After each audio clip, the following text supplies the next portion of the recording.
At this time, we have a chance for a couple questions to share with Jerry and with Bishop Catherine, if she's still with us here from Kenya.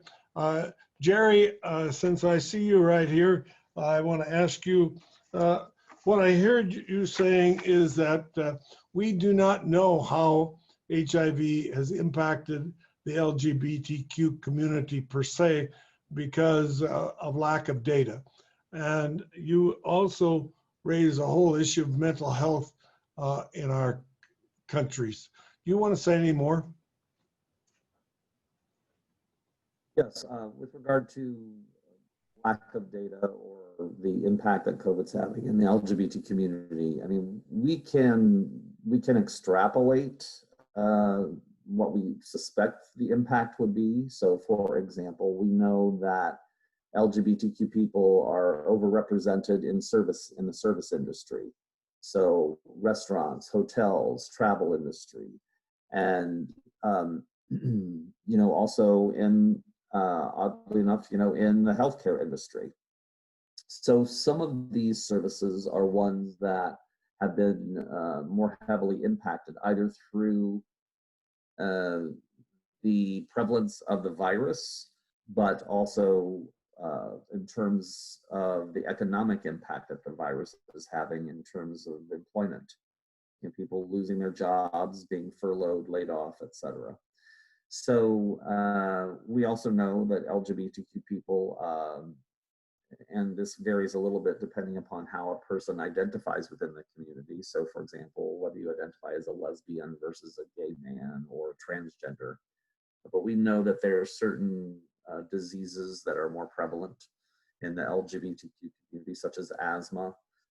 So, there have been some efforts to consider all of those factors and try to extrapolate the impact that COVID is having in the LGBT community. Again, keeping in mind that when we say the LGBTQ community, we're also talking about the Black and African American community, the Latinx community, because intersectional identities are really what the LGBT community are all about. So people in the LGBT community identify in multiple communities and exist in multiple communities. So what data we do have is sketchy and patchy, but there have been efforts to try to extrapolate or infer what the impact could be, both from an economic standpoint and from a healthcare standpoint. And we know that it's like with most marginalized communities, it tends to be more impactful, in the LGBT community. And with regard to mental health, there are all sorts of tools that exist that can be helpful. The problem with many of them relates to the whole issue I discussed about telemedicine, is that many of the immediate mental health supports tend to be technology based, or they tend to be online. So it could be an app for a smartphone. It could be, something that counseling that you are getting online. So for example, I see a counselor regularly, and my husband and I both see counselors, and that's been all done via Zoom or via the web. But if you don't have that capability, it becomes more challenging. So we know that what we would call the natural ways to maintain your mental health, again, things like just taking a walk in the park, giving yourself a mental break, just listening to music, perhaps, if you have that capability, or playing music if you happen to be a musician. Things that can help calm your mind, help recenter you. Prayer, is a way to do that as well for some people. So I think it's important for us to, as we talk about mental health and the resources that are available, some are technology-based and are great. So, in my area, we have something called Get Help Now. It's an app for your smartphone that can connect you to all sorts of mental health professionals and other resources. For things that are more extreme, for example, there's an app that helps for people who may be experiencing some aspects of suicidality. That's thinking about committing suicide, perhaps attempting suicide, or possibly even trying to follow through on a plan. It's called My3 app. And what it is it's a way for you to connect with the 3 people that you need to help you through a mental health emergency. But if you don't have those apps, and some people don't have that capability, again, try to find ways to give yourself just breaks, just mental breaks. And a lot of those can be right outside your door, perhaps in a park nearby. Sometimes just taking a simple walk helps.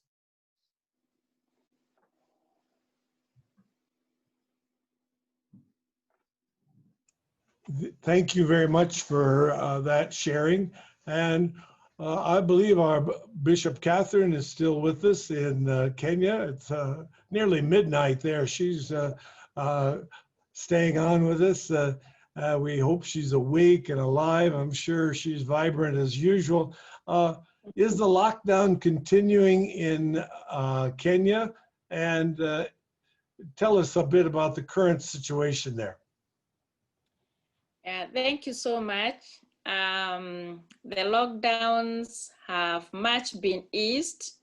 Yesterday, our president had a speech whereby he lifted most of the bans that were there. We still have the curfew, but it has been extended to 11 p.m. And the number of people to attend the churches has been also increased. The limitation on the ears has been also lifted, and therefore it's like the situation is coming down. And the university students have been advised to go back, especially the senior class. The senior class has been advised to go back to university by 5th of October. So it's like things are easing up, and the numbers have also gone down relatively. So we thank God. Don? I know that you have been very concerned about gender violence. You mentioned that, and we might ask how that is impacting this crisis. Yeah, gender-based violence has been such an issue. And this is as a result, as I said in the video, it has been as a result of the frustrations.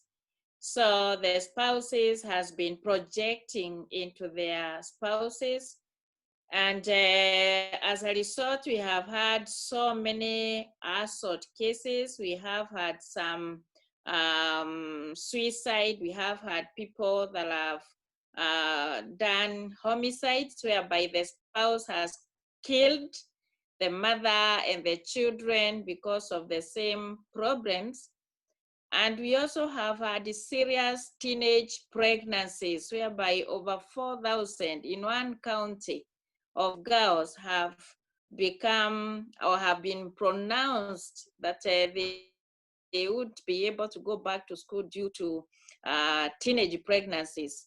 And some of them were actually through incest. So things have been very, very bad here. The effect of COVID-19 has had adverse effect to families in so many ways.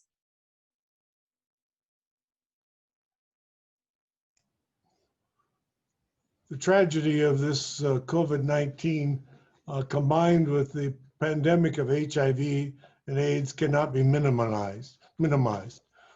Jerry thankfully pointed out to us that we're really facing 3 pandemics as we in the United States face the problem of white racism and the disparities in healthcare for persons of color. The statistics you shared earlier were very staggering as we looked at that in terms of COVID-19, and we know that similar statistics exist in terms of the United States in terms of HIV. Well, there's much more we could discuss. We would like to end on a note of hopefulness, and but it's not too easy to deal with pandemics which are raging at the very moment in which we speak.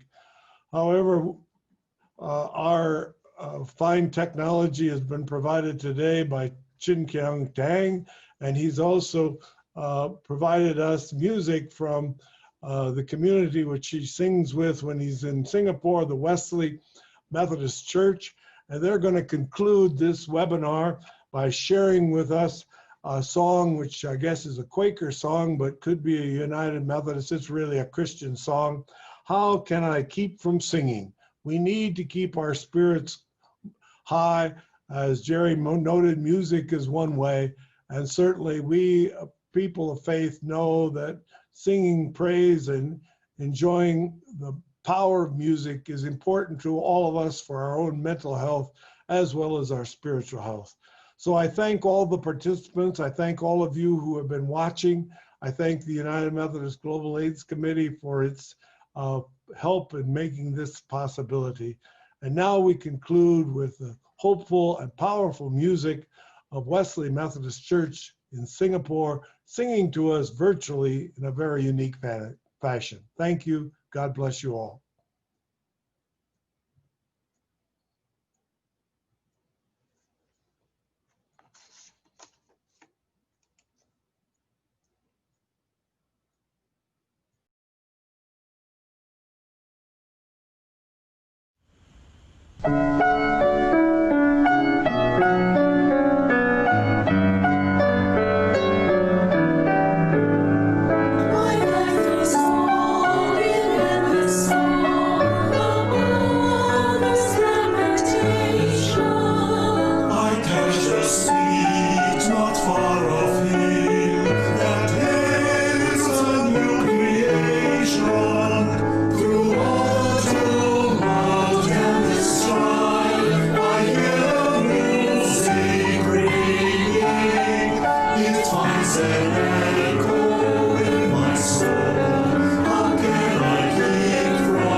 Since I am